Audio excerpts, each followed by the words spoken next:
it's actually live. Short press it, so it puts it. Oh.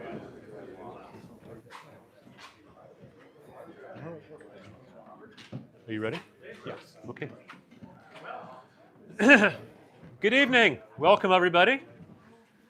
This is an interesting experiment for us because traditionally in January we do meetings over Zoom. So I think Matt was feeling adventurous and feeling like we'd have good weather and a 40-degree day today, and that we would have a meeting in person in January. And we have it here at Shearcraft, which is a great location, but we're also really limited in space. It's a wonderful shop, but so I thought, it's going to be a real good balance between who's willing to come out on a January night and how much space we have. So I think we've got absolutely the perfect number of people here, but it's kind of in the round, so I'm going to keep turning around to look at people. So my name is Paul Ehrlich. I'm the president of the Minnesota Woodworkers Guild. We are a volunteer-led organization. We have about 850 members. We do a number of events every year, including monthly programs like this one. Next month's program is a perennial favorite, I think, of everybody. It's the shop tours. Matt and his team have been out videotaping shops, and that will be done completely online. And speaking of online, we are in the process of transitioning, and unfortunately last month didn't go very well. We're in the process of transitioning from doing our online meetings on Zoom to doing them on YouTube. We already post all of our meetings on YouTube. We're starting something new called YouTube Live. This is our first YouTube Live meeting after last month's, which didn't work so well. So welcome to YouTube, and hopefully Matt will be kind and edit and remove the part where I speak in the next one. But we also do a couple of big events every year. Our next big event is the Northern Woods Exhibition. It's coming up. It'll be at Eden Prairie Center on April 23rd to the 26th. It's a fantastic event, incredibly high-end pieces. Registration opened January 1st. It's not too late to get your piece in, but I would suggest that you start work now or start work a few months ago and enter as soon as you can. And I know that folks are already queuing up to get entered because they're emailing me when things don't work.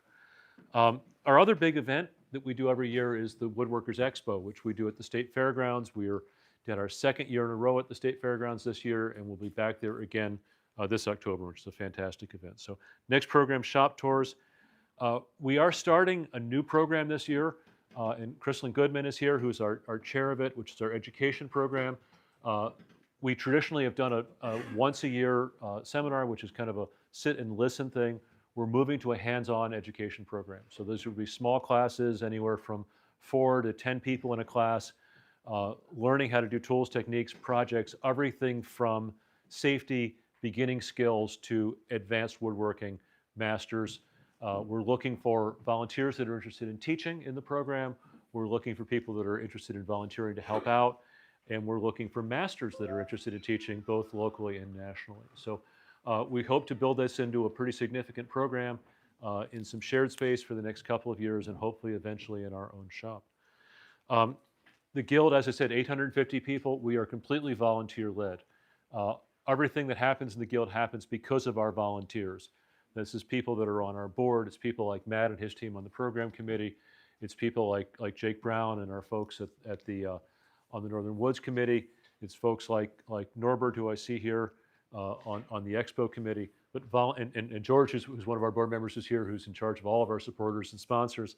Our volunteers are what make this happen. And if you're interested in anything that Guild is doing, I would encourage you to volunteer, get involved, try something out, do something. If you have any questions, send me a note. You can always send me a message at president@mnwwg.org or send it to admin or anything at mnwwg.org, and I'm likely to get it. The end of last year, we did a big push for donations. We asked for people to give generously, and we finished the year with over $5,500 in donations, which is a new record for us. So thank you very much to everybody who made that happen. Really appreciate it. We have a board that meets once a month and does an incredible amount of work. Our board members include our people that manage finances, our people that manage membership, our people that manage education, sponsorship, all of our programs, all of our projects. Our board members put in a tremendous amount of work. But our board is, like many boards, we are largely tactical. Every month we meet and we deal with the business of the Guild.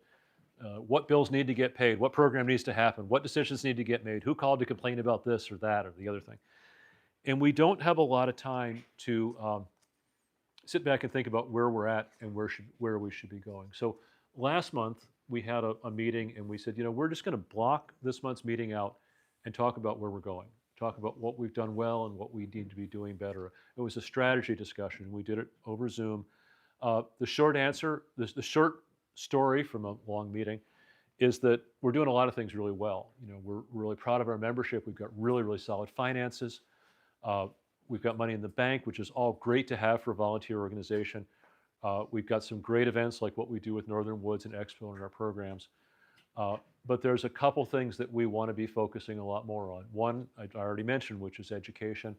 And the other one that we really want to focus on is what we're calling fellowship, which is a chance just to get together casually. Sit down, have a cup of coffee together or a meal together, talk about woodworking or whatever you'd like.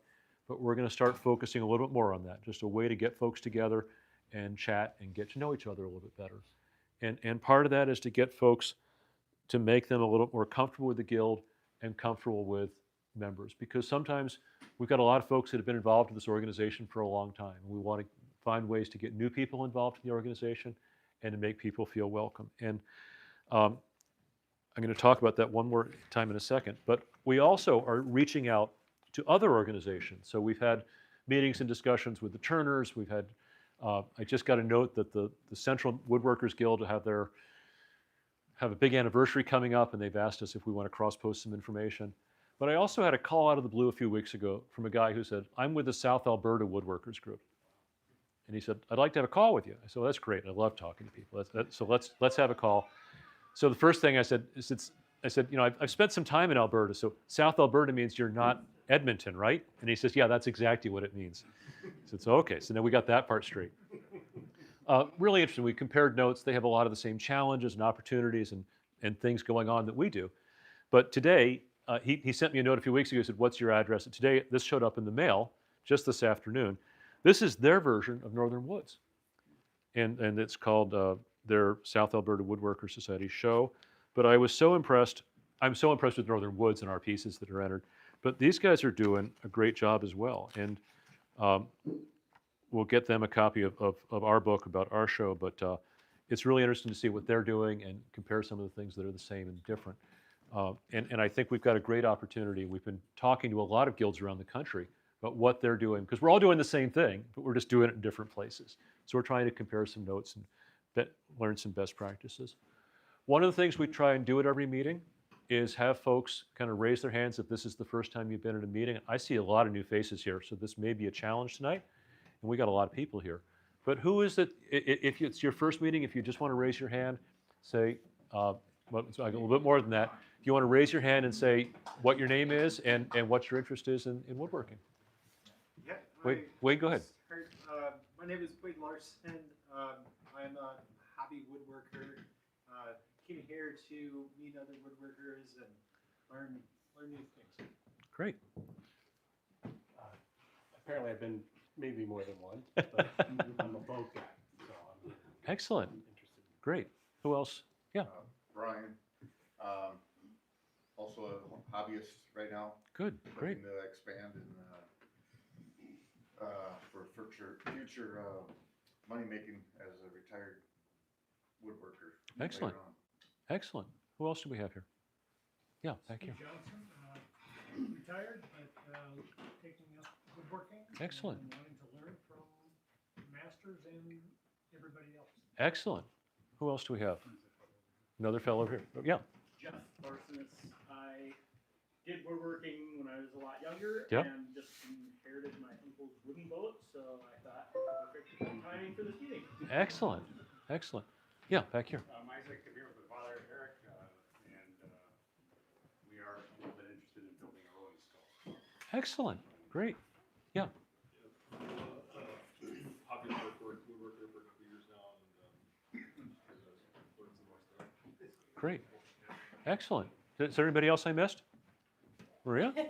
Maria, and I'm co-owner of Pure Craft here, but it's my first guild meeting. It is your. And I was just about to introduce you too. Anybody else? First time? thank you for everybody who's joined.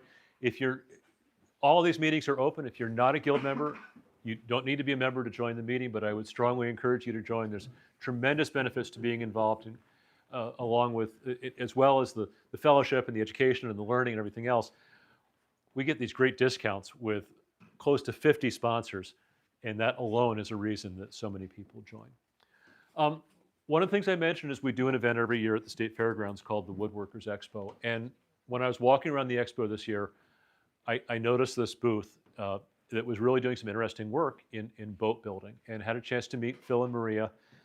We had a great chat about education and woodworking and a bunch of things, and they invited a group of us to an open house that they did a couple months ago, before it was cold, in October. Yeah, it was really cool. We got a chance to see the space and see what they're doing. And there's a great story that I'm going to let Phil and Maria tell you about their interest in their work and what they're doing with wooden boats. So with that, I'm going to turn it over to you. Thank you. Hello. You wanna join in? No, you're first. That's my husband, Phil. Turn your mic Oh, yes.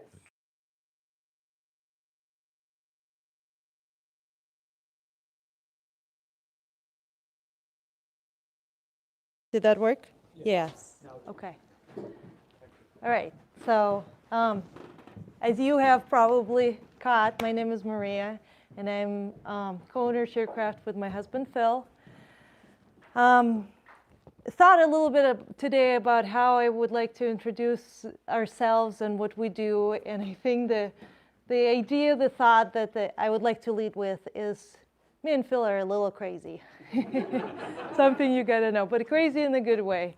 So when both of us found ourselves in the crossroads in our career paths in the midst of COVID, we thought it would be a great idea to start a business together. So that's crazy number one. And then when we started, I'm a trained architect, a licensed architect in the state of Minnesota.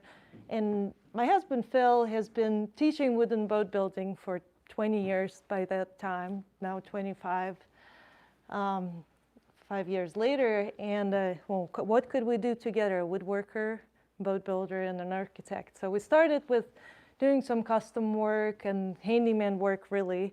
Registered under Phil Winger LLC was our fancy name, and we had a logo with a hammer and the ball peen hammer. And then when we started kind of picking up, we're like, you know what? We just want to teach. You know, this is going great, so let's just pivot completely, and now we're going to start trying to teach woodworking. And so our first class we taught out of our single car garage in South Minneapolis in May, and it happened to be a cold snap that day, and we had a little Mr. Buddy heater, which you're not supposed to do in the closed environment with 5 people in a single car garage. It was a blast. I am very grateful to the brave souls that signed up for that class in our single car garage, but it was a wake-up call that we needed a space. And so fast forward a couple years later, the third crazy is that, I'm sorry, I'm going to reach right behind you here, is when we saw this building, what this building used to look like before we renovated it. We thought, oh, this looks great. That's just what we need. In a summary, for those of you who can't see the picture, there was a big pocket of rot up the front, and a gutter inside the building that took the water that seeped through the roof that was supposed to be replaced 20 years ago into a trash can on wheels that you could take outside. And we were like, yes, this is it. This is what we need. But all together, it ended up actually being what we needed. And so a year and a half after we first laid our eyes on this building, we dropped everything. We dedicated a year renovating the building, and don't scrutinize too much because we were, just the two of us kind of putting this together. And I think there's at least one gentleman here who has been to the estate sale before this building was for sale and said it's unrecognizable. So, and I think it is, and we're very proud. But what was important to us is to create a space that's inspiring for woodworking, where we love hand tool woodworking. It lends itself well, specifically to the boat building, the kind of boat building that we do. It builds a community. So when Paul and I chatted at the Woodworkers Expo, is one of the points we like to make is hand tools, from our perspective, are easier to talk over. Like, and just that little distinction, you know, makes it a lot easier to build connections, chat with friends while you're teaching or learning woodworking, and it's been a blast. We opened less than a year ago in March. We opened our doors and kind of slowly been gaining momentum. And there's days that we have 6 students in the room and we celebrate because we're like, oh, look, we're popular. And then there's days like this when I don't know how many are we here, but I'm impressed. Thank you, everybody, for coming. And so who are we, to summarize? Shearcraft. We teach woodworking and boat building. We do side projects for custom woodwork to kind of pay the bills, so to speak. But our passion is in teaching. Our passion is in hand tools. And there is quite a bit of passion in boats. And with that, I think I'm going to pass the baton of this conversation to my husband, Phil, the boat builder. And actually, so we have a presentation that we thought we were going to put up on the screen, but I don't think it's going to quite work unless we put the screen right here, maybe. That's okay, we have a visual aid right there. Yeah, so we'll just use that.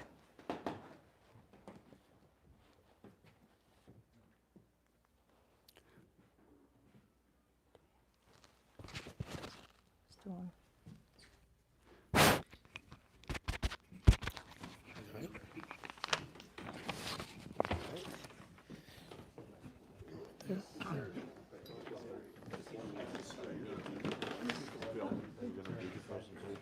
Well, I don't know. If the only way we could do the presentation is if we move this table back and try to shove everybody on this side. Oh, you mean like forward here and people can look? Will that work? Can you actually see a screen that'd be here? They'll probably have to kind of. Sure. I'll make it quick because I was warned not to talk too long and that people want to actually see stuff happening. So I'll try to go through this part pretty quick.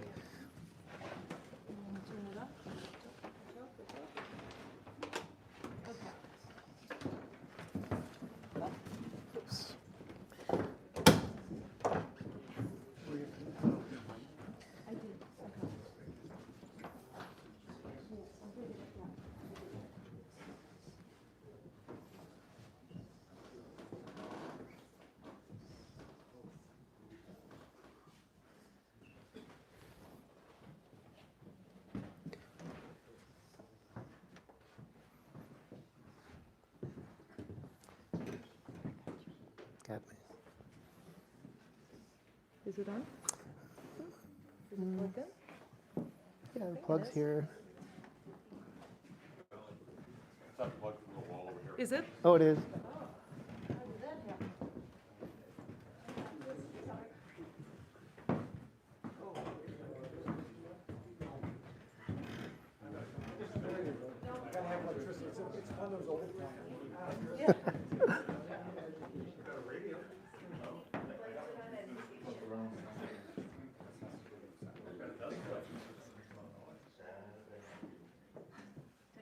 We got it smooth.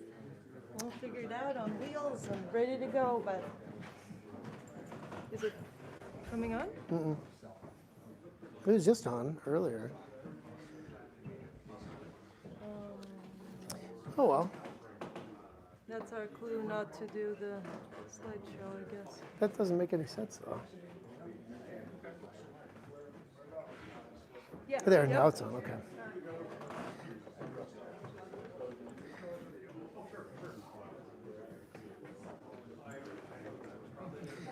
There.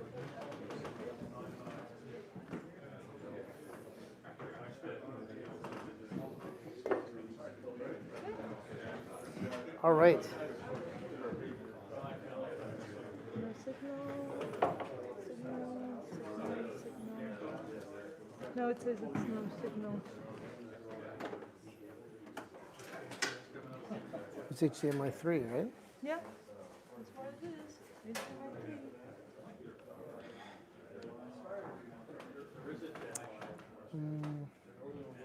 Yep. All There we go. right. Okay. All right. Thank you for your patience, everybody. Sorry for the technical difficulty. Did anybody have a chance to see the Lapstrake boat building presentation at the expo? Because we did do it there, and it was it was a really popular event, and it was super loud, a ton of fun. I'm going again in October. But I think maybe 3 people heard me there. This is a little bit quieter, and so I thought it was worth recycling this. And some of you were actually boat people. I saw a wooden boat hat back there, so we were in good company. I'm just talking here a little bit about Lapstrake boat building, traditional Lapstrake, to differentiate it from what we'll actually be doing another boat in here in March that's plywood Lapstrake, which I don't normally do, but this guy who signed up for this class started a Joel White Shearwater 30 years ago, and then he stopped. And it's been sitting in his garage, and he asked me, you guys want to plank it here? So we're going to do that too. So if you think it's crowded now, wait till March. So Lapstrake boat building, for those of you that aren't familiar, it's like how a Viking ship is constructed.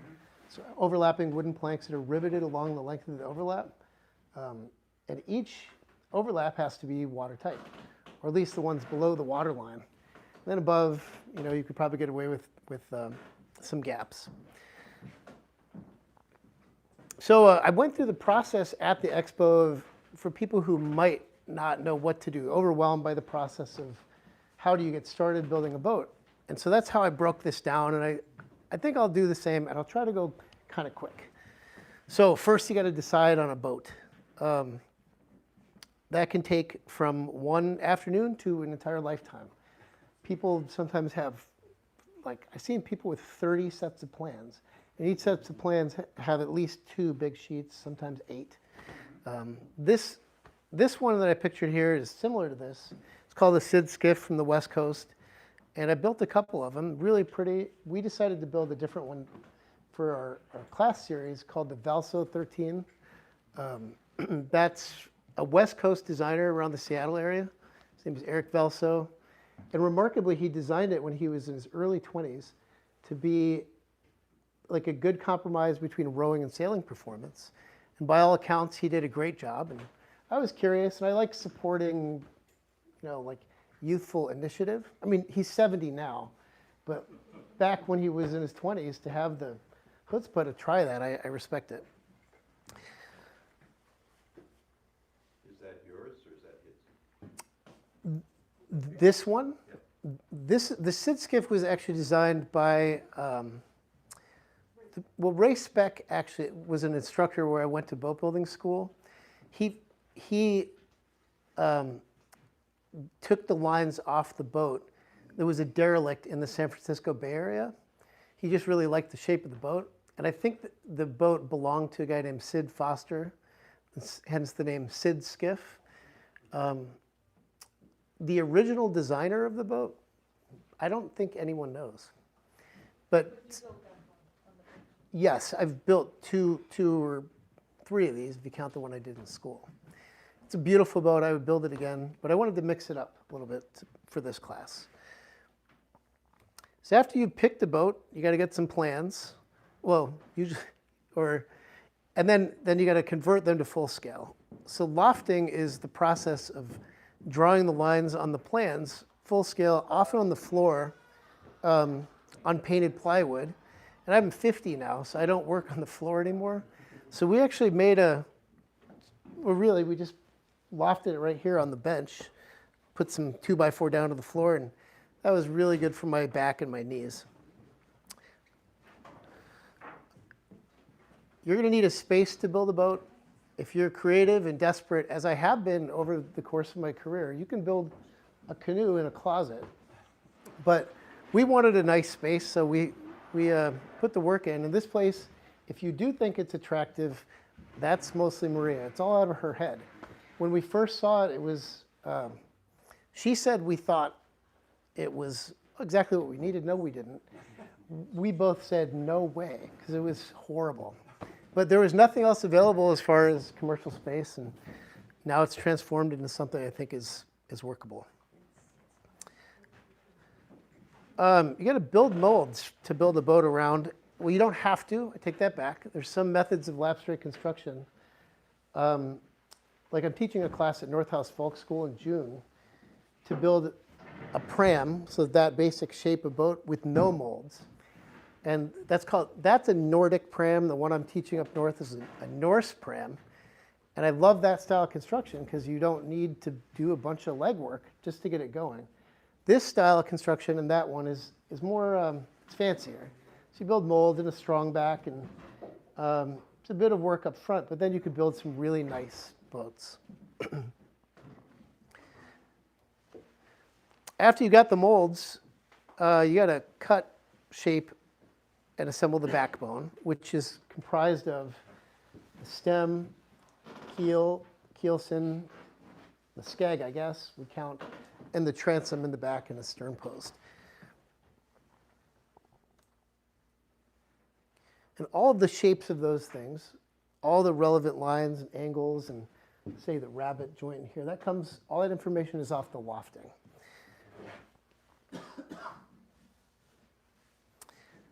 Once you get that done, you're ready to plank, and that's where we're at now. We're about halfway through.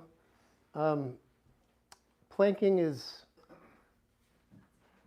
fragrant. That's the best part. I mean, there's so many good parts about it, but we're planking with white cedar. It smells great when you run a plane over it. And there's a lot of good demands. Every time you plane the lap, which we're going to do in a little bit as a demo, but there's a 3/4 inch overlap that has to be watertight along the entire length of the boat. And it sounds intimidating, but I've done it with middle schoolers. So it's totally a doable skill. You just got to break it down a little bit into keeping your reference lines and keeping that bevel flat. And it's not as hard as it sounds. Cutting a gain, on the other hand, which I'll also demonstrate, is a little bit more challenging. That's to get the planks to rest flat inside the rabbet of the stem, so you don't have an overlap, and also on the transom in the back, so you don't get a leak. I like to do that with a paring chisel.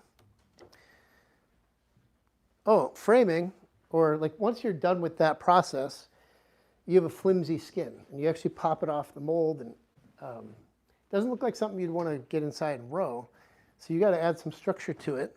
And the best way to demonstrate that is just to show you a video of the last boat we built, the Sid Skiff, and we framed it out.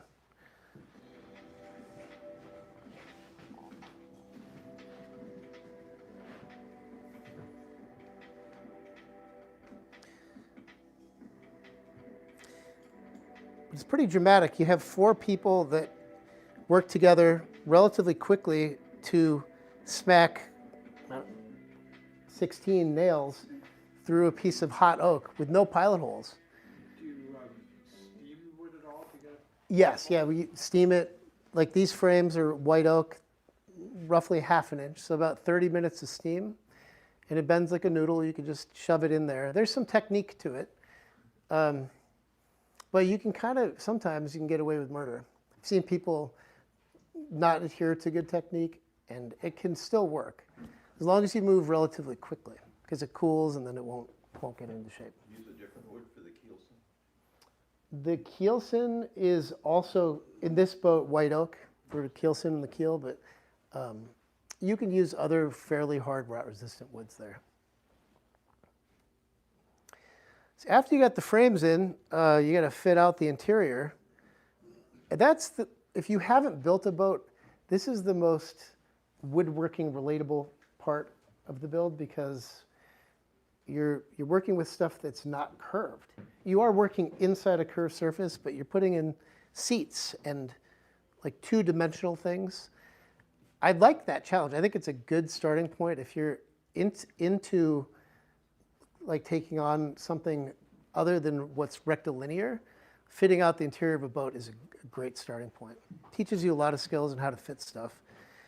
I'm not great, by the way, at building things that are rectilinear, because it's like I've tried making cabinets. It's so hard what all of you do to make things square, because I almost never have to do it. Boats are all curvy.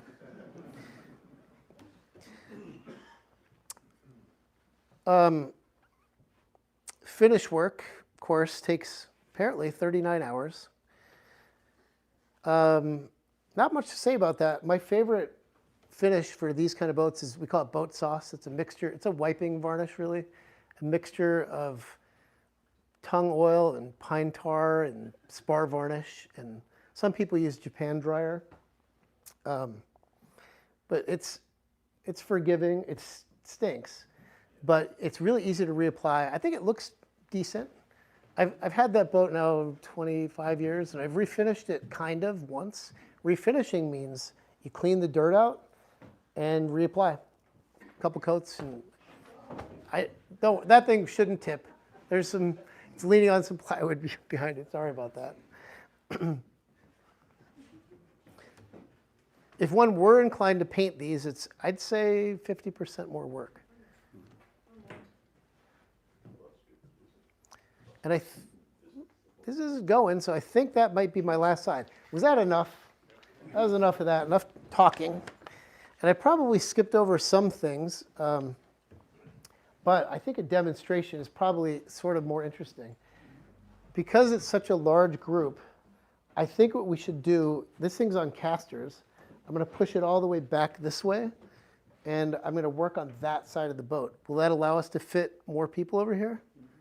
Does that make sense? Okay, let's do that.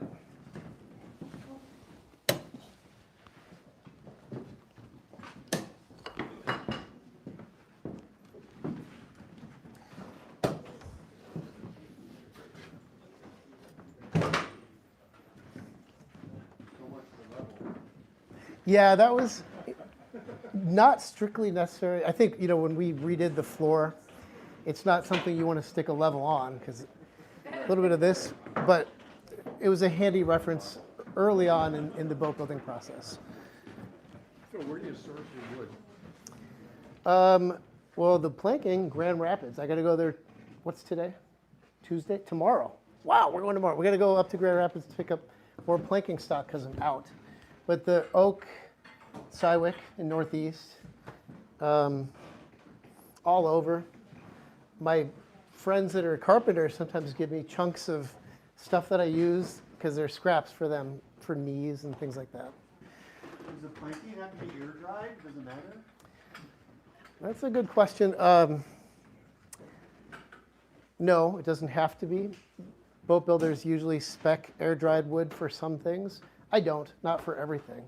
But I do like having air-dried or green oak for bending. Mm-hmm. It is a lot better for what we're doing. Mm-hmm. But again, I've broken that rule too. Like these things, I just use ash. It's kiln dried, but you got to soak it overnight at least before you steam it. Mm-hmm. So it has a high enough moisture content to transfer the heat. And the outcomes are variable there, because if people really cook the heck out of it, and they do, some people do, mm-hmm. the structure is damaged to the point where you try to bend it and your outcomes are really bad. But some people do it a little bit more gently, and I think I have 100% yield in those cases.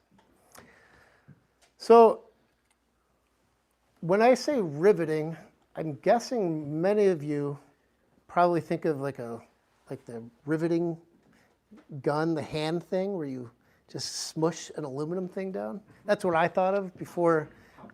Pop rivets, that's what they're called. And some people have asked me, why don't you do that on boats? Or to do like a pneumatic, those things. And I think you'll see pretty quickly why I don't do either of those. It is pretty old-fashioned because you're doing everything by hand with these three tools. After you've got a pilot hole, and you do, especially below the water line, you want a closely sized pilot hole, closely sized as in you could just barely push it through that hole with your thumb, and it should hurt a lot. I'm getting older now, and I can't quite do it unless I really grit my teeth. So that's not a good standard anymore. It used to be I could just push it in. But clearly, if it's too big, you're going to be paddling around in a colander. So it's got to be a tight hole. And once it's in there, my first step is to drive the nail so that the head is flush. And I actually have had better luck lately with a bigger hammer for that, but the hammer of choice for most of the riveting is a 4-ounce ball peen hammer, which when I first bought them, they were surprisingly hard to find. Found one at Seven Corners in downtown St. Paul. And it was expensive for like a little wimpy hammer, but it is, it's not a good idea to use too heavy of a hammer for a lot of the peening. So you want to, anytime that you're hitting on really fairly thin cedar, you got to back with a backing iron. Backing iron is just a heavy piece of, this is steel, but my favorite ones are bronze because they don't mark things as much, especially when you're steam bending, because the ferrous metal will actually turn your oak black. It's really, really hard to sand it out. But we're not dealing with that yet, so I can get away with it. There's a flat side and a slightly cambered side with a countersink in it, and you'll see where that's going to come into play. For now, we're going to use the flat side, and you got to back the inside, the lower plank, lower meaning that way, because the boat's upside down. And make sure that you're not holding it at an angle or it'll mar the planking. You can feel that with your hand. And you don't want to cover the nail, of course, because you're going to whack it through. So I'm just going to pound that down. Sorry for the noise. If it's too much, just plug your ears. Sometimes your clamps will fall off from the vibration. You don't really need it there yet, but I do like to clamp these to keep the joint shut. You're not trying to use the rivet and the riveting to draw it shut. You're using it to hold it shut. And I think it's a mistake if you try to do the former. Hammers, as all of you know, are slightly cambered, the face. And that allows you to get this pretty much flush without doing a lot of damage to your plank. If you do, most of this will wet out or steam out. So I don't really care when I'm teaching. If somebody murders it a bit, it's part of the character. You try not to do too much of it because it could, in fact, split the plank. So once that's in there, you got to get one of these guys. This is a Rove. It's a little copper hat. It's conical. Some people use copper washers. If you want to take a look at these, you can pass them around to see how these look. They're not a standard item. Apparently, they're made in England on very, very old machinery. And I use square cut nails. I don't remember why. I must have learned and I forget. Do you know why we don't use round nails? Some boat builders do. They're cheaper because you use them for roofing, but old-time boat builders prefer the square ones. But why would pivoting matter? Well, we loosen the seal. It got to turn. Perhaps. Yeah, I don't know. I don't know. There's somebody knows. You might know. I'm guessing. Oh, do you know why boat builders prefer square shanked nails rather than round? We'll look it up. There's got to be a reason. I can't remember it. Anyway, we got to get this Rove on there, and it's a tight fit. It's got a little hole in it, so you put it upside down in the little countersink. I don't do boat yoga like I used to, so I do everything by feel. And I feel that sharp nail with my thumb, and I slide this backwards until the hole goes in the opening. You got to be careful. At first, you're in line with the nail, and you just whack it down, and you can feel it once it's started touching the inside plank. You have to change the angle so it's not in line with the nail anymore, but rather perpendicular to the lower plank. Otherwise, the Rove will it'll cut into the fibers of that plank disadvantageously. You get away with it. All these things don't make or break a boat, but high quality rivet will sit on the surface, the Rove will sit on the surface and not cut into the fibers of the wood. So now what you call a set rove, sitting flat on that surface. And we're going to nip the tip with these guys. You can't cut it too short. Like you literally can't. A lot of people get nervous about how low to clip that nail, and they'll leave a 16th or more. That's a mistake because you can actually have the nail bend inside your hole, and it can split your plank for one. And it's just a lot more work. You need very little amount of copper there to actually peen it over. So to peen it over, you got to back it with the flat side on the head. Make sure you don't do that. You got to put some muscle into it. And then this guy, you're just hitting about, if you're really good apparently, it's 6 hits total. I'm not that good. I do like maybe, well, we'll see. We'll see. So a bunch with the rounded side around the tip of the nail to kind of peen it over. So it's covering the hole in the rove. And this I do the boat yoga for. I want to see what I'm doing in there. Because if you just hope for the best, you're going to end up with a murdered plank.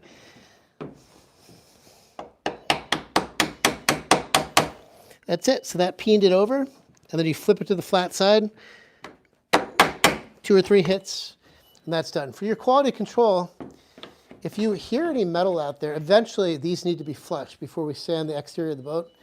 And you could either harden it up now, or you could do it later. I tend to do it now.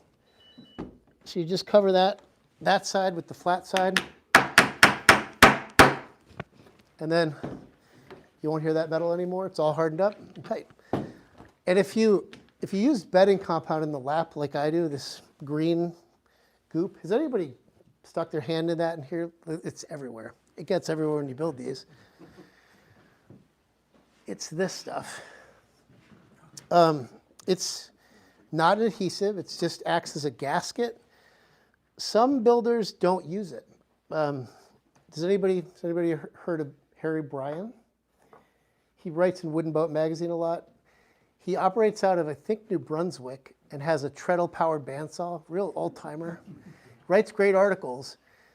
So apparently he and Walter Simmons, another boat builder, they don't put anything in their laps, but they do, at the end of their build, they'll create a little channel in the bottom of the lap with a screwdriver, a flat screwdriver, and they'll put some modern 5200. It's like a, I don't know what you call that stuff. Yeah, it's really strong, tenacious, adhesive, rubbery. There's different colors, but it's whatever color it is, it's a little irrelevant because it's such a small bead. They hide it right there, and they say it keeps the boat watertight for 25 plus years. I was taught by another school of thought where they just smear this goop inside there. And it's not really strictly necessary. If you have a boat that lives in the water and you're a decent craftsperson, you've made a watertight joint that will be watertight once the boat swells shut. Most of us don't keep boats in the water in Minnesota. You trailer them and keep them in your garage. So bedding compound is a little bit of insurance that way. It's gasketed. That boat's 25 years old, and when I take it out to Como or wherever I'm rowing it, I'll have it in for an hour. It'll take on a little bit of water, never gets above the floorboards. If I take it out after an hour, dump it out, put it back in, it doesn't take on water appreciably. So it swells shut against the rivets and stays tight, like the opposite of a wine barrel. Keeps the water out instead of keeping the wine in. What did the Vikings use? They used things like pitch, oakum, fibrous things that, they work, but they also harden. And so I think this is a petroleum product, stays flexible. And what I've been taught, I'm not old enough to have taken apart, well, that's not true. I have taken apart old boats. And I don't know if I've taken apart ones that had bedding compound, at least modern bedding compound. I think the reason why the people taught me to use this stuff is that it stays pliable and non-adhesive for decades. So you could just, if we were to take this thing out and we're rowing around and hit a dock, break a plank, if we were in a modern boat that had glued everything, you would have to do surgery to repair it. Here, you should just be able to grind these rows off, top and bottom, and you can remove the plank with no adhesion, and then use it as a pattern to replace its replacement and put it back. So I like that idea of replaceability and maintenance. But anyway, I'm talking a lot about a goop. It is kind of fascinating, and I do have opinions about it. And I even make specialized tools to apply it.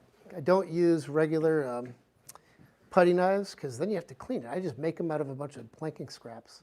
And then it's one and done, and throw it in the garbage and go home. So that is riveting. I don't remember, I haven't counted on this boat, but someone could do the math. How many are in this one? I think there's 2,000 in that 10-footer, and this is a 13-footer. So probably more than that, but I'm not sure. You kind of get good at it. It is repetitive. You just get in the zone. It's good to put something in your ears because it does get a little loud in there. So after the boat is riveted, we're going to pretend I did all of them. By the way, you might notice that every third one is skipped. Who doesn't know about wooden boats? Somebody doesn't. Raise your hand, be honest. Why do you think I skipped them? To me, as a mechanic, automotive mechanic, I'm thinking about torquing, like a torque pattern. I'm not that smart. So I'm thinking that you're skipping to even out your as you're closing it up. I know what you mean, but no. I've done that with other things. Good to know I'm wrong. There's now a wooden boat person can say why. Why every 8 inches do we not have any nails? Oh, because that's where the ribs. Yeah. So you want to put them in now because those nails are going to go all the way through the hot piece of oak later when we're getting in.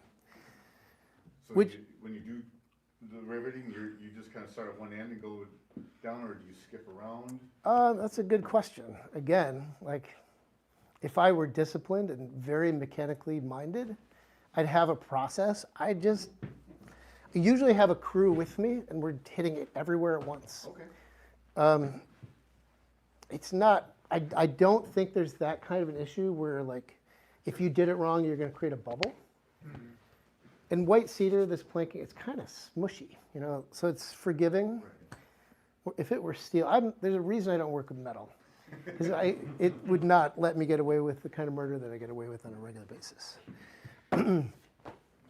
So that's riveting. I do like the process, but I'm always happy when it's done, because then we get back to woodwork.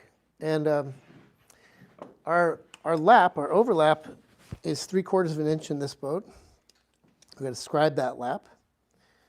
Sometimes I make custom scribing tools, just blocks, but I haven't yet on this boat. You can just walk it all the way down from one end to the other with the most important tool in woodworking, sharp pencil.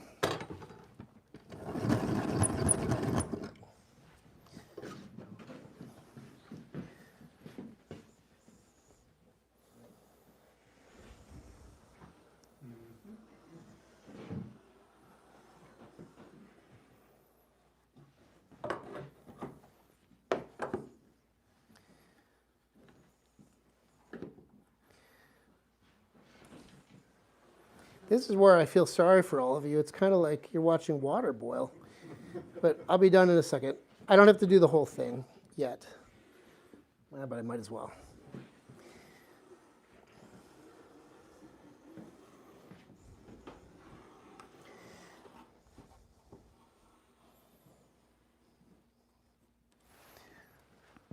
Okay. So this is our watertight joint, right? The lap. And if we put a plank on there without beveling, you're not gonna have a boat. You're gonna have lap siding on a house. It's just gonna go out here. And so every time we put one on, we gotta like account for the curvature. And we've already, in a previous step, we've lined out the plank location. So this line right here represents the plank width from here to here. And we've got to bevel this area. And I should say, like, why right here? the way I do this, I do it at each mold first. I do a spot that's about a few inches long here, here, here, here, and then I connect them. Because what it leaves you with is a particular height. I know this is hard to see over there, but from the mold up to wherever the bevel stops, and say that it's like it's an 1/8 an inch here, and it's a 1/16 here, you'd need to draw a line that connects from an 1/8 to a 1/16, which is kind of hard to do. People have asked me, oh, do you put a batten on that? You can. That sounds awful, because how would you clamp something, a little skinny batten to the edge of a curb plank? It can be done, but what I've been trained to do is to use your finger to just scribe that line, and you change its location by changing the tip of the pencil relative to your fence, right, your finger. So it's not as hard as it might seem, but I don't have to do that now, because this is just a demo. I'm just going to do this area, and I'm going to use just a little straight edge so I can estimate visually how much I need to take off. The distance from the lap line to the bottom of the ruler is the amount that the bevel needs to go down on this face. Sometimes I draw that, sometimes I don't. You don't really need to. None of you will be able to see that anyway, but you will be able to see, I think anyone that's within 20 feet, when that gap is gone. So you're just beveling this down, this part right here, until that gap disappears. You do have to be careful. If you go too far, that can't be recovered readily. If it were steel work, I'd be fired.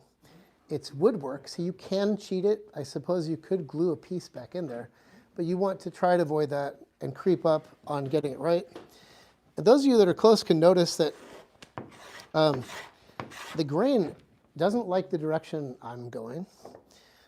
That doesn't matter until I'm actually close. So I'm just going to keep doing this, but you guys can't see anything. Maybe I will. I'll do-si-do so you can see some of it towards the end. So a few strokes, check it. A few strokes, check it. And it goes pretty quickly. Right there you can see the facet I've created is not the correct bevel angle. So I can make an adjustment. Hold my plane a little bit steeper this way. Give it a few strokes. Check it. And it's closer. That gap's almost gone. But it's not something that you really need to start worrying about until you're quite close.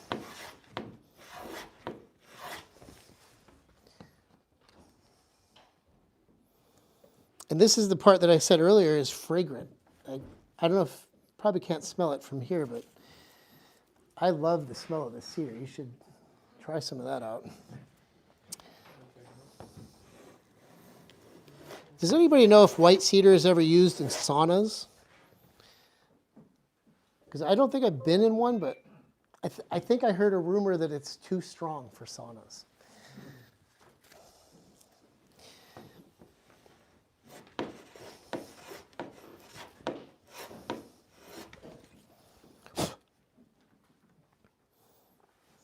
So that's now flat, and you can see from my witness lines, these guys.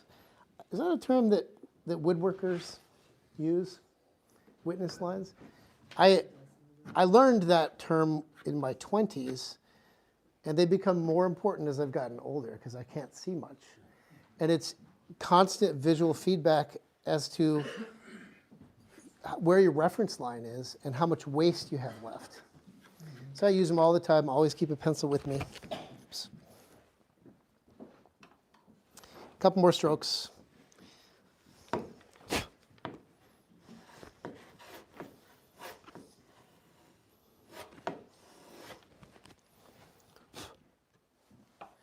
And that's flat, and we're to the line. So that process, you've just got to repeat it all the molds. And then whatever that distance is, we'll have to scribe that, and you plane the whole lap that way. It's that simple. That makes sense? Mm-hmm. Sorry, I didn't do-si-do. The grain isn't that, it's pretty forgiving. You're going to be watching this hand-ruled line, you're going to be somehow looking underneath as you're doing this? Oh, when I scribe this line? Yes. When you're planing it. when you're planing, yeah, you got to do the boat yoga again, because as you go down further this way, those planks are nearly vertical. And I know what you're thinking, and I have a response. I built one boat on a rotisserie once, and it was genius. It wasn't my idea. We had a volunteer where I used to work, a materials scientist, and he taught me how to make a pivot with a piece of 3/4 plywood. You just cut a circle out. You leave the circle in the offcut. It's a perfect, like high friction bearing. And we made 2 of them, and we attached the boat on either end, and you just rotate it to whatever attitude you want. It stays there, and the ergonomics are perfect. You could also, we made it height adjustable as well, so that, you know, you start up here and you end down here. That's a pretty big span ergonomically. But once we worked lower, I think we just raised it up. And you might be wondering, why am I not doing that now? I didn't have time.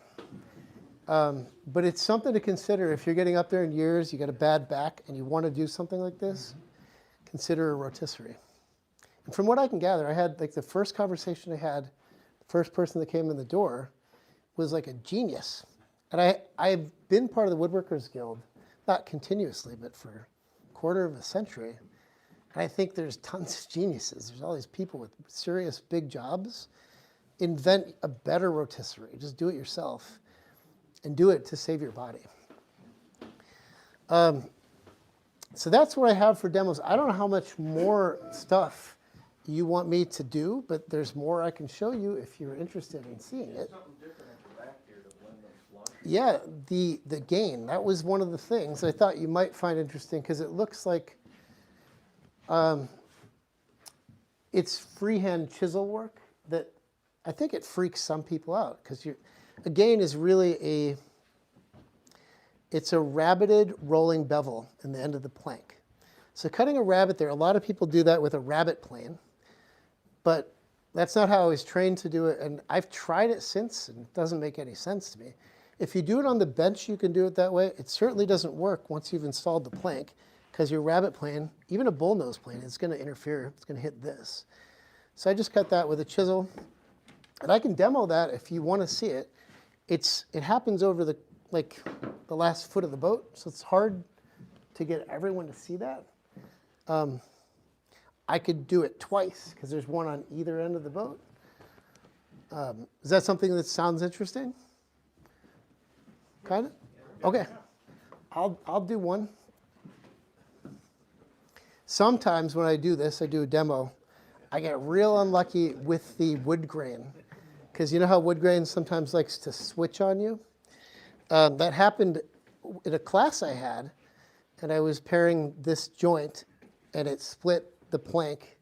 But it's wood, it's forgiving. We just repaired it and did it again.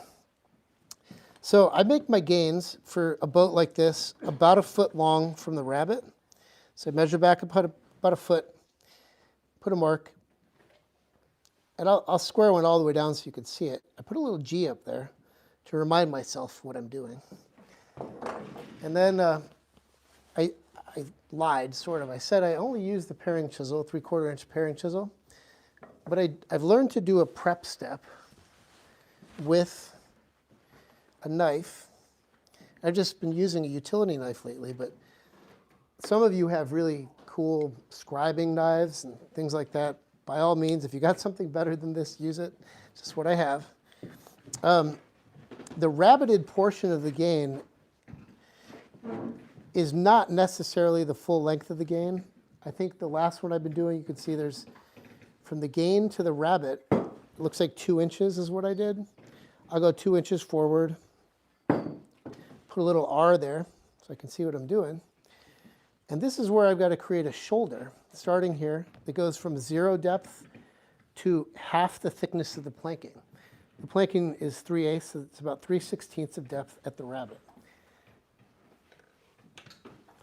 But for those of you who've cut a rabbet with a chisel, establishing that shoulder is the important part. Establishing the depth of it, we can just do that as we go. I'm not going to try to get down and hope I get to 3/16. I just got to get a little something, something. So I'll get in there with my knife and get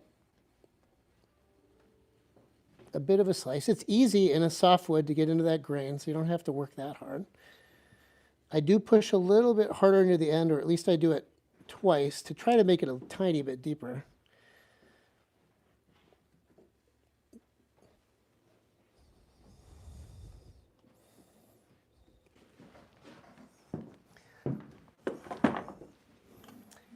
And now I had to pick the left-handed side of the boat. I'm right-handed, but boat yoga, this is probably what keeps me kind of young. I'm going to be working in this area, and again, I'm a big fan of the witness lines, so put those all over everything. I'm not going to put any down here because you can't see it either, but this will show you what I'm hitting. I don't usually start with the rabbit. I don't think there is a correct sequence for how you do this, and I change it up. I get bored if I do it the same way every time.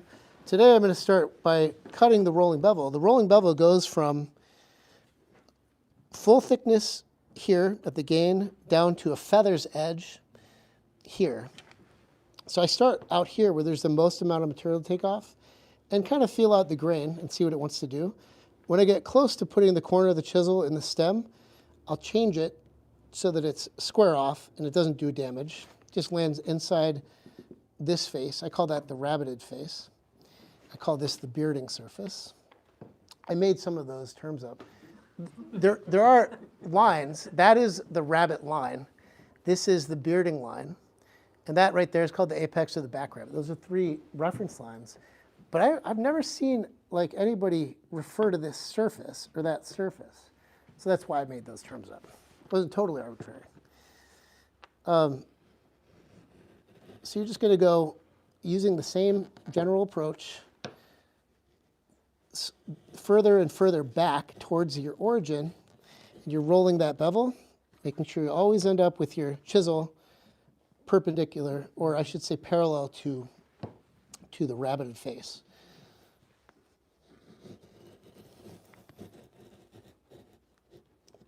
Try to keep my hands out of the way so you can see. I don't know what I normally would do if no one was watching me.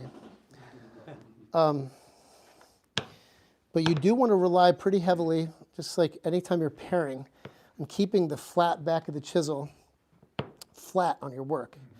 If you do any of this, you're going to get into trouble real quick. It just wants to dive and it won't leave a smooth surface. It's flat, but it's also rolling, right? Yes, that's a good point. So it's flat laterally, like, oh, sorry, let me make sure I understood that question. What do you mean? Well, there's nothing flat, so you can't lay the chisel flat. You're establishing a point right behind the cutting edge and keeping that flat. Correct. So this is actually not flat longitudinally. That's what you're saying, and this is. It better be. So you're right. It isn't flat, but it's flat enough that if it were really, really rounded, I probably couldn't do this technique with a paring chisel. It's flat enough that I can utilize what we're used to in flat work to use that flat back to make this tool act like a plane, really. But that's a good point. I hadn't really thought about that. It is, in fact, rounded longitudinally. I probably should have locked the casters. Maybe I will do that quickly. There we go, that's better.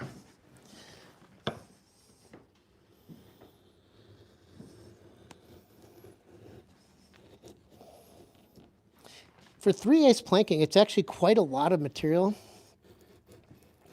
But you do got to do that yoga and make sure you're not getting down too quickly to that feather edge. And we got to get that bedding compound out of the way so we can see what we're doing. So I still have about a heavy 1/16 of thickness there. And I'm getting close to being back to where the gain starts. Should probably spend a little bit of time up here.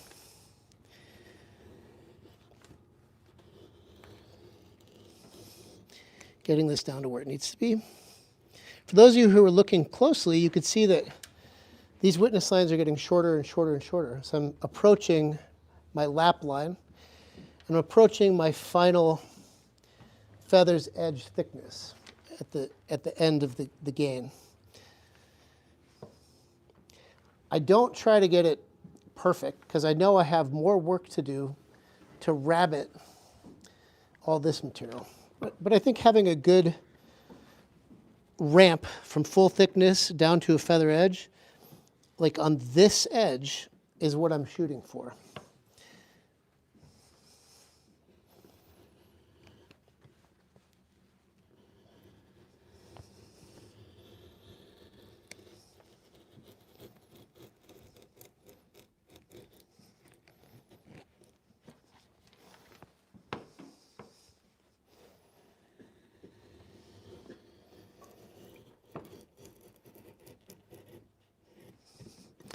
You can see I started actually rabbiting, I think unconsciously.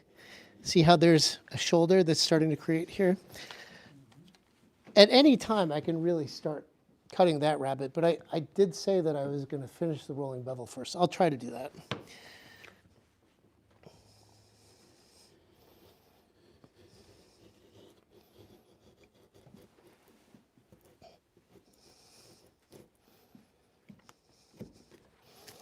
Okay, that's fairly close to a feather edge there.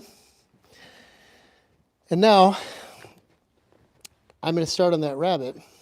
So it'd be hard to show you with this in the way, but I'll do my best. Usually I use my fingers on one of my hands as a fence to keep that corner from going into the no zone up here. So that means I'm switching to left-handed. And again, you want to start out here where you have the most amount of depth. You do that first. And then work your way back.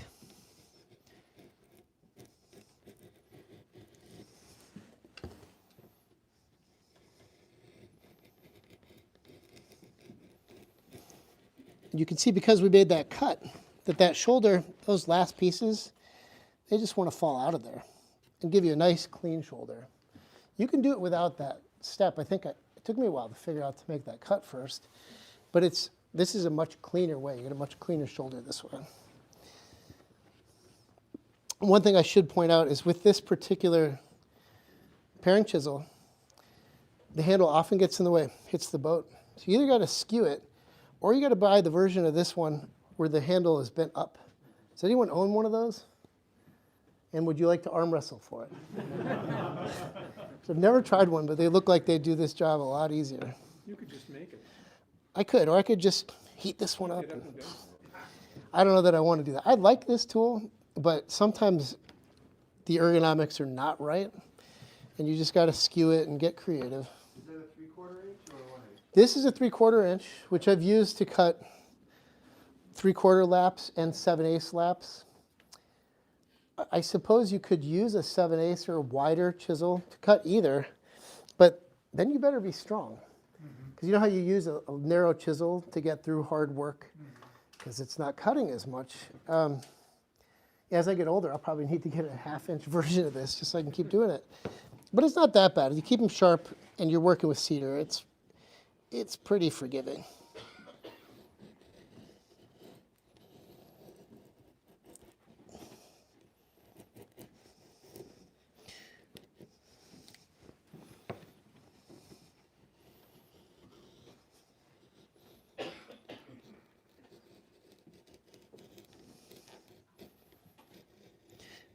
So those of you who are paying attention know that I said this is supposed to go down half the thickness of the plank. So how do I know? I don't. I'd never measure it because the next plank that we put on there has the mating portion of this joint. So if I get too deep and past 3/16, I'll compensate for that on what I call the land, or the part that goes in here. I just got to make it match the depth of the shoulder, if that makes sense. So I never measure this. What matters more than that measurement is that when you are done, it's flat anywhere you check it, just like the lap, laterally, should not be cambered at all. And flat-ish, to your point, longitudinally. It won't be flat, but the point is if you're like abruptly dropping it off at some point, wood doesn't bend like that, even thin cedar, and you're going to have a leak there. So it needs to be as flat laterally and longitudinally as possible, but it's comparatively forgiving as long as you're trying to keep those things in mind. And again, much more forgiving above the water line.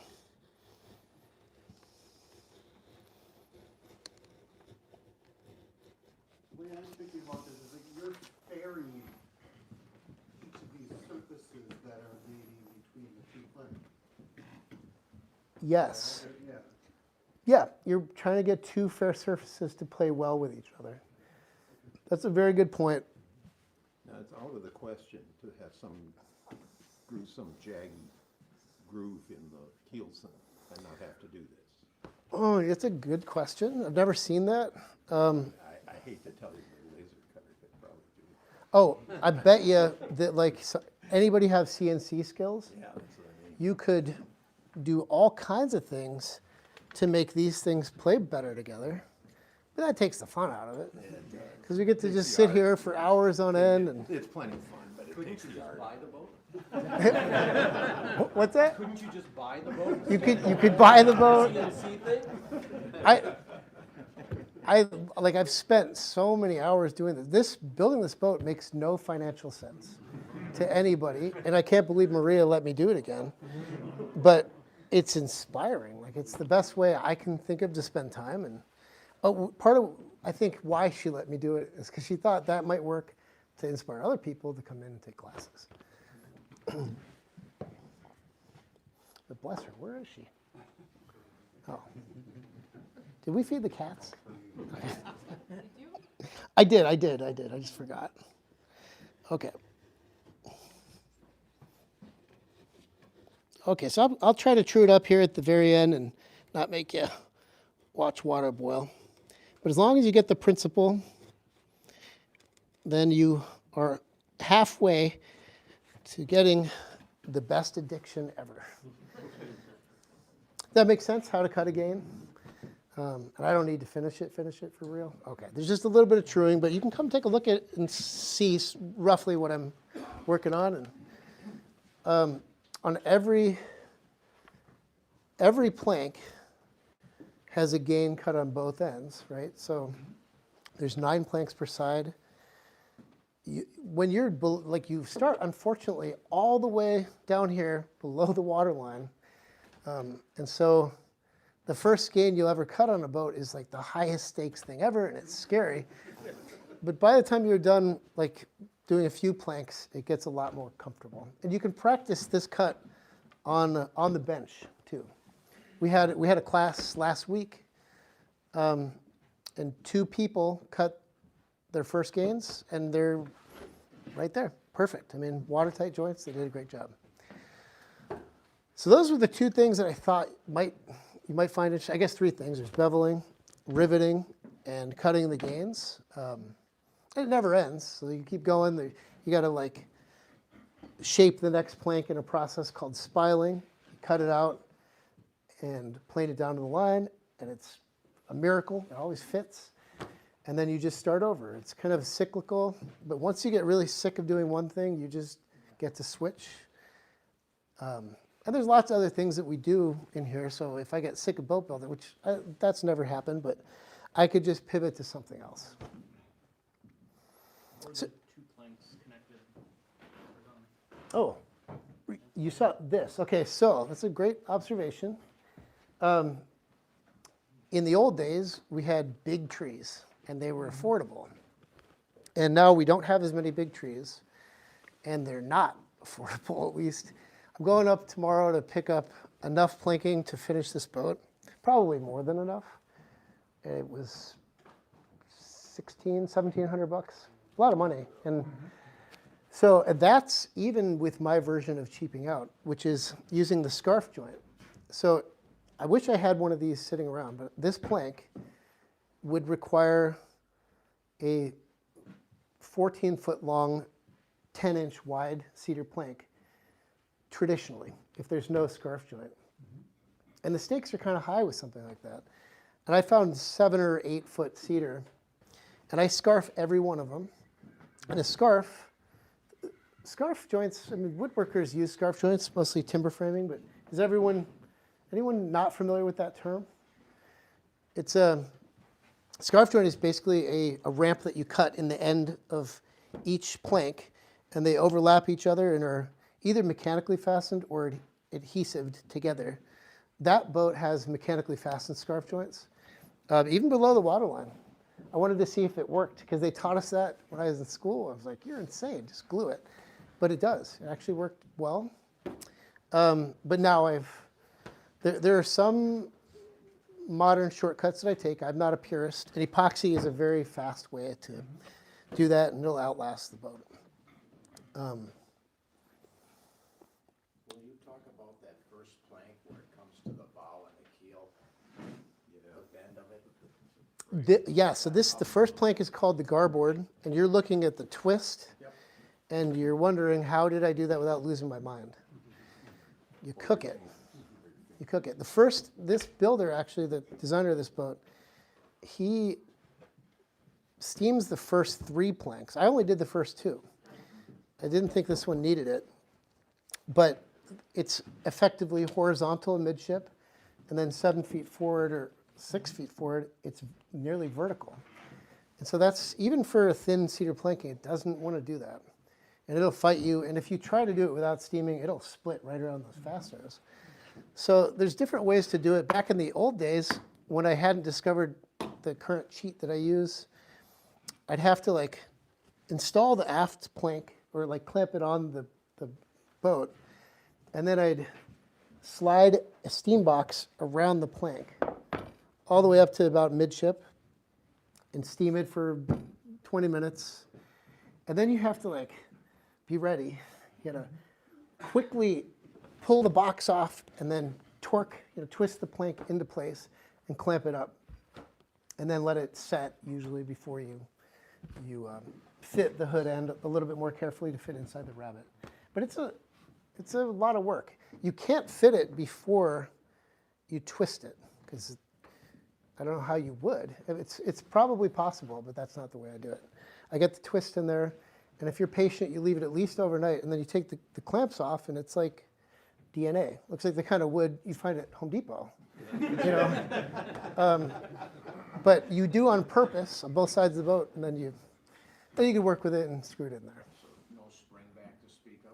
There's some, but again, if you can overbend it, I've tried that before, where instead of twisting it to vertical, I put a block there and twist it past vertical. So you take any of the strain off, but you don't really need to do that. You need to take most of the strain off. It can handle a little bit of twist, and the fasteners do a good job of holding it in the oak. You burn yourself when you do that? No, so steaming,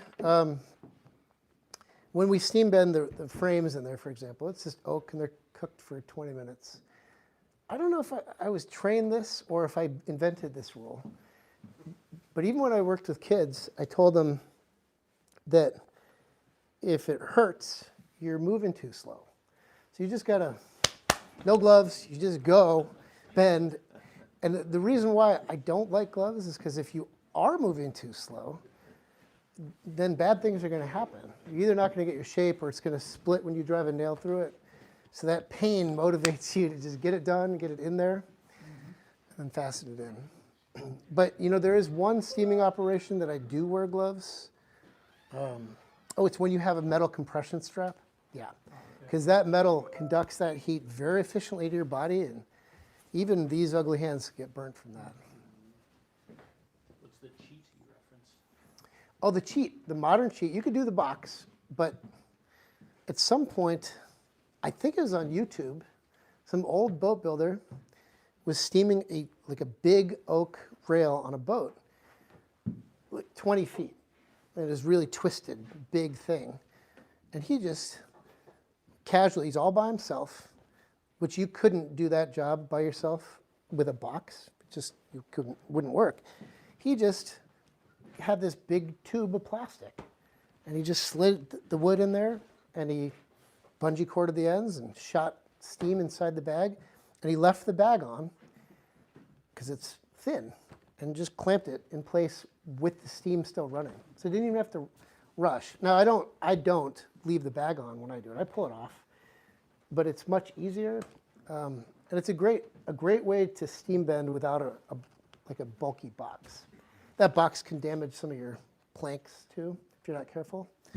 So I like the bag. I don't like the one-use aspect. I'm cheap. I reuse my plastic bag until it's almost brittle, and I get a new one. But that's what it looks like. Just a big old bag.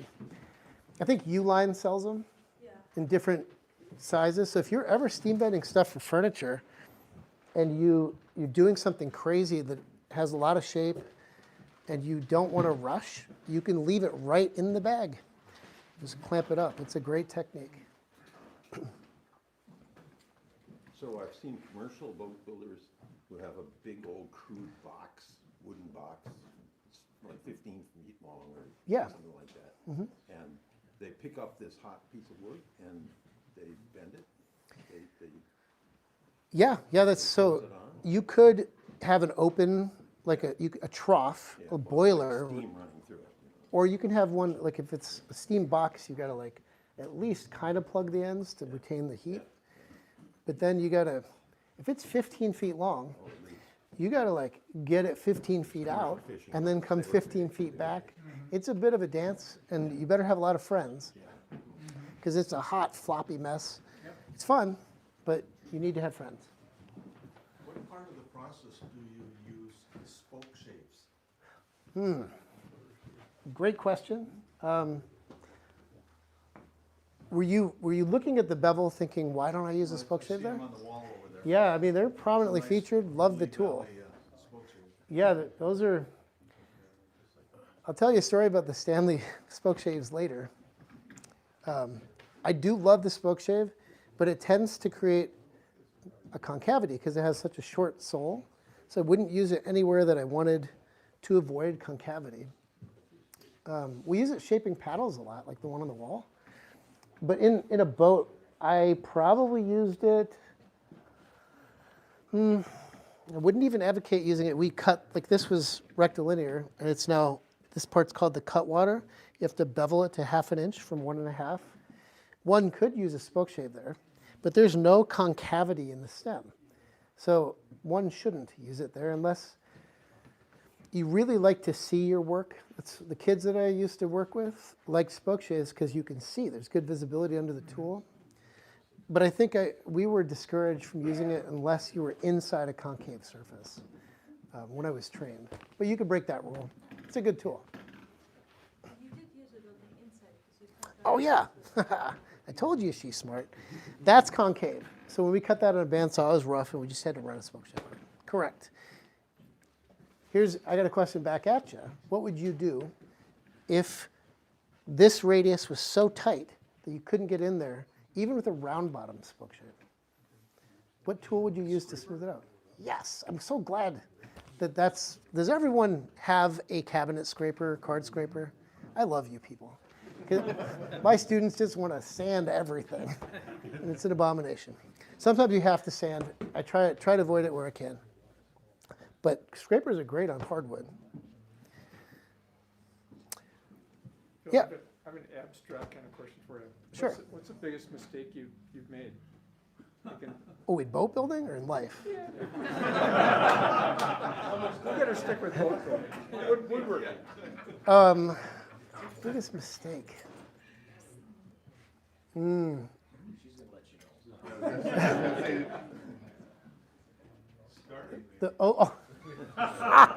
Okay, so Maria was over there saying big ass boat.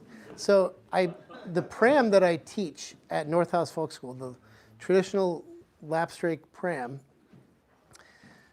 I built quite a few of them. But has anybody built one before with Mark Hansen?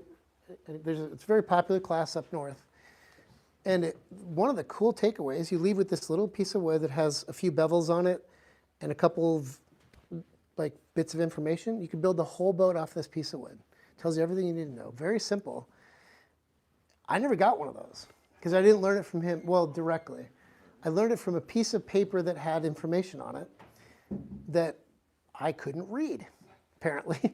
So there are some dimensions that tell you how wide the planks are at 3 different points in the boat, at the transom, the 60% mark, and the bow, I think. So those 3 widths. And I misread at least one dimension, like grossly. And I ended up making this back plank, instead of 4.5, I think I made it like 7.5 inches wide on a few boats. And it was great. They still looked good. They just had a big ass. And they're not designed that way. And I've since corrected my errors. Did someone notice that and point it out to you? You know, the guy that gave me the paper, he's like, that's not 7 inches. Are you out of your mind? And I showed him the picture. He's like, oh, I can see how you'd say so. So it was an honest mistake, but I don't know if that's the biggest, because those boats worked fine. What I know about woodworking, and I'm sure most of you know it, is that like mistakes are often, like they're the best thing that you can come across to learn, because you have to learn how to pivot and figure it out. So I worked with kids for 20 years, and I'm not a great woodworker, but I'm really, really good at fixing mistakes, because like that's all I did. I don't know if that answers the question. That's a good answer. Okay. I got a question for you. Yeah. Completely different. What is that skin made out of? Is that fiberglass? No, that's ballistic nylon fabric. So it used to be used in World War II in flak jackets in layers. Okay. I think that's why the name ballistic, but it does not stop bullets. I know, because I had an apprentice that tried. He shot it. So he brought a bunch of it home, and he shot it with a .22 rifle at close range with a sandbag behind it. And he did stop the bullet eventually, but he had to fold it so it was like 16 layers thick. To get the curvature, do you lay like plastic over the inner ribs? Or how does it get that curvature? Oh, the fabric? Yeah, the fabric. Yeah. It's, so the frame is built first, Okay. and the fabric just sits on it, not completely tight. So to tension it, you actually sew up both ends into what I call a sock. It's like roughly a canoe-shaped sock, but you sew it intentionally too small, too short for the boat. And then it's nylon, so it elongates when it gets wet. So you fold it up and wet it for 15 minutes in cold water, and then you put it on the boat, and you have to stretch it on. You're still fighting it a little bit. And that takes care of the longitudinal tension. Okay. And then to get the long wrinkles, like this way, you do a corset stitch with the additional material above the shear. Okay. It's really like an elegant solution. I'm not good at working with fabric, and I can skin those. So anyone can do it. It's totally doable. And then you get a nice tight fabric. It's like a drum when it dries. Thank you. Yeah, you're welcome.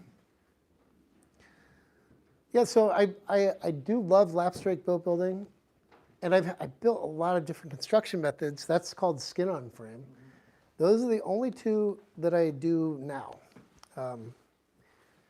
I don't build cedar strip. I have done that before, but anyone who's done it knows that you have to spend a lot of time with an orbital sander, and it's like being in the boundary waters in high mosquito season forever, and I just don't like to do that if I don't have to. It builds a beautiful boat, but there's certain, I'm older now, I could be picky, and so I love this, and I really still do like building those. If you want a canoe, I built Lapstrake canoes, but even like that boat in Lapstrake is 40 pounds.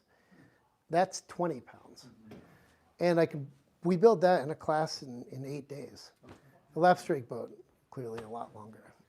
Excellent. Would you estimate how many hours are into that, or to complete that Lapstrake? This one? Repeat your question. This gentleman asked about how many hours would I estimate are in this boat. I don't know. Maria's the one who's actually paying attention. What do you think?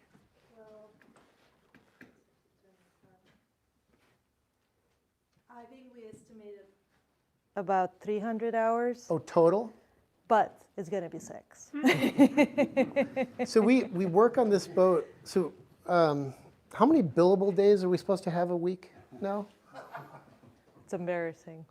Not enough. Why would you tell people? Well, all I know is that like we don't work on this that much because we can't. And it, like, if I wasn't kept in check, I think you could build this boat in 300 hours. Like, Yes. with decent skills, I guess. If you were very skilled, maybe 225 to 250. Right, and your first one, probably more like 500 or 600. Yeah. Yeah. And so like, unless you you have a bad prognosis on something, like, forget about the time. Just, it's such an enjoyable process. I took 5 years to build a boat, a lot like this. I had a full-time job, and during that 5 years, my friend I was building with got married, had a kid, went to med school, bought a house. And I was doing a bunch of stuff much less prestigious, but I was busy. But every time we get together, instead of going out to the bar, we just go to his garage and build a canoe. So it was just a fabulous way to spend time. And at the end of it, we took that boat into the Paso Islands. It was an open sailing version of a boat like this. And we sailed it from Little Sand Bay to Oak Island. And we left during a small craft advisory on Lake Superior. And I thought I was being responsible at the time. I had a child. We had life jackets, that's the law. But we had like a radio and a waterproof container. And we had, I think, one of us had a dry suit, one of us had a wetsuit. And we told the Coast Guard we were doing it. I mean, it was relatively, for me, very responsible. And we showed up. We showed up at Oak Island eventually. And they were shocked to see anybody. There's 2 old retirees that work there. And then they saw the boat we came in. And I think they just couldn't believe it. But the rest of that entire trip for about a week was light wind, beautiful place to sail. And that boat did really well.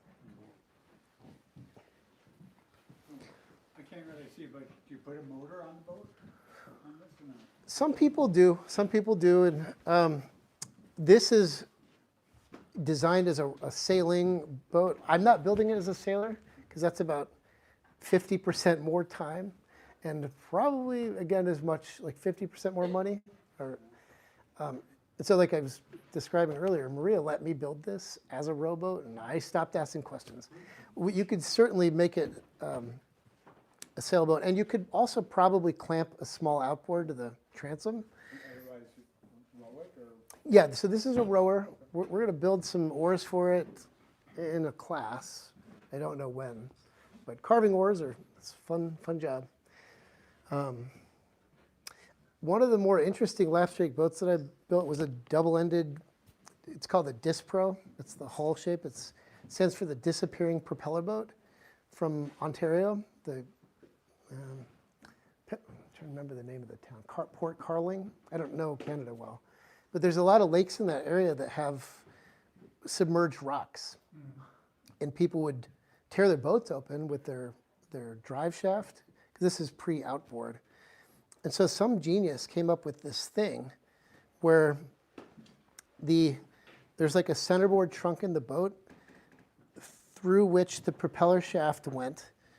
And those of you that are mechanically inclined will know what a universal joint is in a shaft. It apparently allows a shaft to pivot. So it had that in there. And it also had like a little protection in front of the propeller. So the protection would hit the submerged object and kick up the propeller shaft into this device in the boat. So like there's nothing below the boat. Genius. And so I think outboards probably obviate the need for that kind of technology, but we built a hull just like that, a Lapstrake 16-foot double-ender, and I wasn't going to try to replicate that device, so I embedded an electric trolling motor in the rudder. So we bought a Minn Kota 40 and dissected it and just took the little nacelle thing and put it on the bottom of a really cool looking rudder that we built like a model airplane wing. And so it was this really stealthy, quiet way to get around. That boat held 6 people and had pull, like rope steering and pulleys all the way around. So if you're out in that boat tooling around, anyone can steer it. And if you're drinking, that's a problem. Don't ask me how I know. But it was a great boat, great boat. That's the only motorboat I think I built.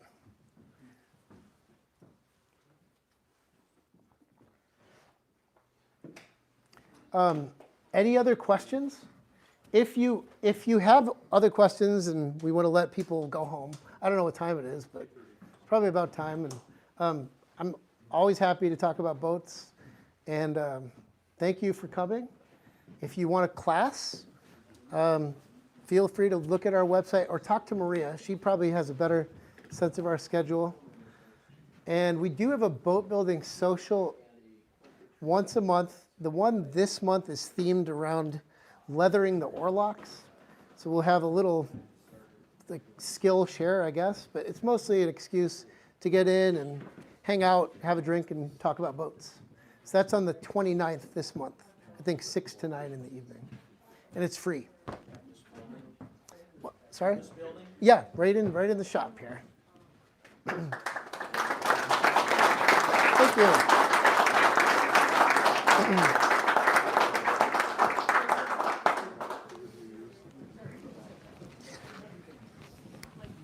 Hey, no one fell asleep. It must not have been totally boring. Thank you. Thank you.